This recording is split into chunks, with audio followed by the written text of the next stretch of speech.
kematian karena terpapar COVID-19 telah mengakibatkan banyak orang harus kehilangan anggota keluarganya. Lalu seperti apa kisah mereka yang harus mengantar kepergian orang-orang terdekatnya?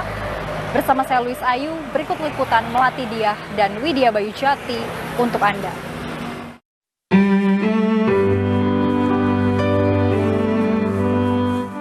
Syafridan Alif, warga desa Tulangan, Kecamatan Tulangan, Sidoarjo ini tidak pernah menyangka wabah COVID-19 akan merenggut seluruh keluarganya. Pemuda 21 tahun ini pun harus kehilangan 3 anggota keluarganya sekaligus dalam waktu singkat. Sang ayah Hasan Kusen pertama kali diketahui mulai terinfeksi COVID-19 pada 30 Mei 2020. Gejala yang dialami saat itu antara lain demam, batuk, dan sesak napas. Namun saat itu dokter yang menangani belum menyatakan gejala tersebut sebagai COVID-19. Gejala pertama itu dari ayah. Itu setelah hari raya, mungkin ketemu sama orang apa gimana. Waktu itu sudah pernah diperiksa di 3 tempat. Tapi ternyata dokternya itu bilang, tenang aja ini bukan gejala COVID. Akhirnya kita ya merawat sebisanya kan di rumah seperti orang batuk biasa lah. Belakangan kondisi sang ayah tidak juga membaik dan justru bertambah parah. Akhirnya sang ayah dibawa ke rumah sakit untuk mendapatkan perawatan.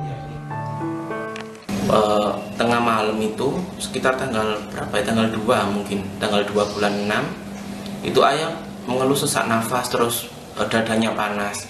Akhirnya sama mama dibawa ke rumah sakit. Nyampe rumah sakit kok kita dimarahi, katanya ini paru-parunya sudah banyak flek putih. Kita kan nggak tahu, ternyata waktu dites pneumonia. Sejak sang ayah dirawat, baik Alif, bunda hingga neneknya melakukan isolasi mandiri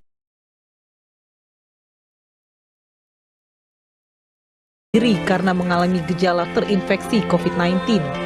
Namun karena kondisi gejala yang dialami semakin berat, akhirnya Alif bersama nenek dan sang ibu mendapatkan perawatan rumah sakit. Mama mulai batuk, mulai panas, mulai ya demam gitu. Terus menyusul saya, nenek juga. Akhirnya tanggal 9 apa 10 gitu, kita telepon pihak puskesmas, sama puskesmas dicarikan rumah sakit. Namun pada 11 Juni 2020, Alif harus kehilangan kedua orang tuanya akibat COVID-19. Hanya berselang 1 hari, Alif kembali harus kehilangan satu lagi anggota keluarganya. Sang nenek ikut pergi untuk selamanya.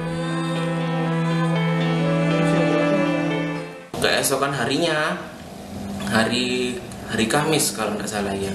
Hari Kamis itu jam 7 pagi mama meninggal. Jam 7:30 ayah juga ikut nyusul meninggal. Jadi sebetulnya saya tidak tahu kalau orang tua saya meninggal.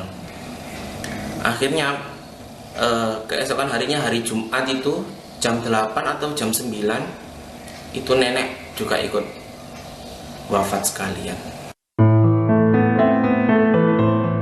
Sebagai anak tunggal, Alif masih sering terkenang pada momen kebersamaannya dengan keluarga tercinta. Ya mungkin kalau hari Minggu apa kan kita sama-sama di rumah, terus ngobrol-ngobrol. Sekarang pagi hari bangun tidur sendiri, sepi. Tak ingin terhanyut dalam kesedihan, Alif pun berupaya bangkit untuk melanjutkan hidup. Jadi ya sudahlah, kalau yang sudah meninggal ya sudah, kita bangkit lagi, usaha apalah buat bertahan hidup. Kan nggak mungkin kalau kita sedih terus, percuma kan kalau kita sedih terus juga, yang meninggal kan juga nggak bisa hidup lagi. Jadi ya sudahlah, kita ikhlaskan, sebisa mungkin bangkit lah.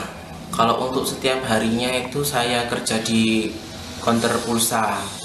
Lah untuk sampingan saya juga berjualan kurma, ya buat kebutuhan sehari-hari ya.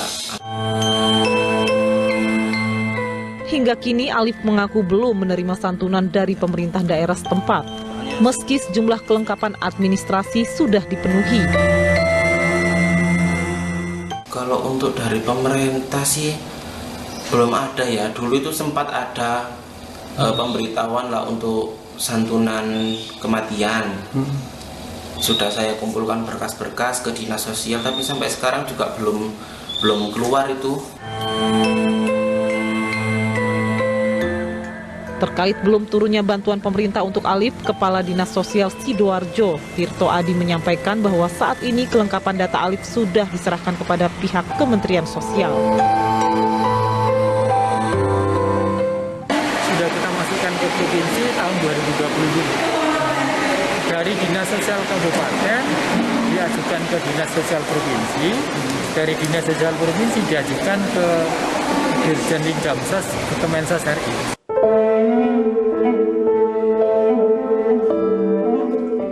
Kisah pilu penyintas COVID-19 yang kehilangan seluruh anggota keluarganya akibat COVID-19 juga dialami Dea Wini Pertiwi. Wanita 29 tahun ini harus kehilangan ayah, ibu, kakak, serta bayinya yang masih dalam kandungan. Kejadian ini bermula ketika pada pertengahan Mei 2020 kakak perempuannya Debbie yang tengah mengandung mengeluh mengalami demam tinggi, sesak napas, dan batuk. Diketahui Debbie tertular dari suaminya yang sebelumnya mengalami gejala COVID-19. Kali sakit adalah kakak iparku. Gitu. Jadi pertama kali kakak iparku sakit, gejala yang dirasain itu kayak orang demam gitu. Jadi meriang, terus flu, terus demam tinggi gitu. Tapi obat yang dikonsumsi ya obat-obat yang biasa gitu, karena kita nggak nyangka kan kalau itu COVID. Gitu. Setelah itu nularlah ke kakakku yang nomor 2. Saat sang kakak masih dalam perawatan, tiba-tiba saja Ibunda Dea juga mengalami gejala demam tinggi, batuk, dan sesak napas. Begitupun sang ayah yang juga mengalami gejala yang hampir mirip.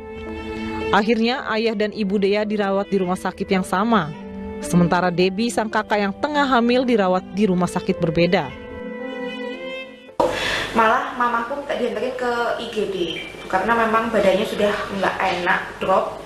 Terus kemudian aku yang ngantarkan mamaku ke IGD, terus kemudian aku juga yang ngantarkan kakakku, waktu itu dia sudah sesak nafas, itu aku juga yang ngantarkan ke rumah sakit gitu. Jadi memang kondisinya semua keluarga aku pada waktu itu sakit, jadi cuma aku yang masih agak kuat. Sehari setelah dirawat di ruang isolasi, sang ayah menghembuskan nafas terakhir. Tak berselang lama, bayi dalam kandungan kakaknya meninggal dalam kandungan. Sementara sang kakak dinyatakan meninggal dunia pada dini hari setelah mengalami kritis. Tabungan dahsyat dari MNC Bank. Dapatkan Toyota Alphard, 3 Avanza Veloz, puluhan iPhone 12 Pro Max, dan ratusan e-voucher Shopee masing-masing 10 juta rupiah sepanjang tahun. Tingkatkan terus saldo tabungan dahsyat dari MNC Bank.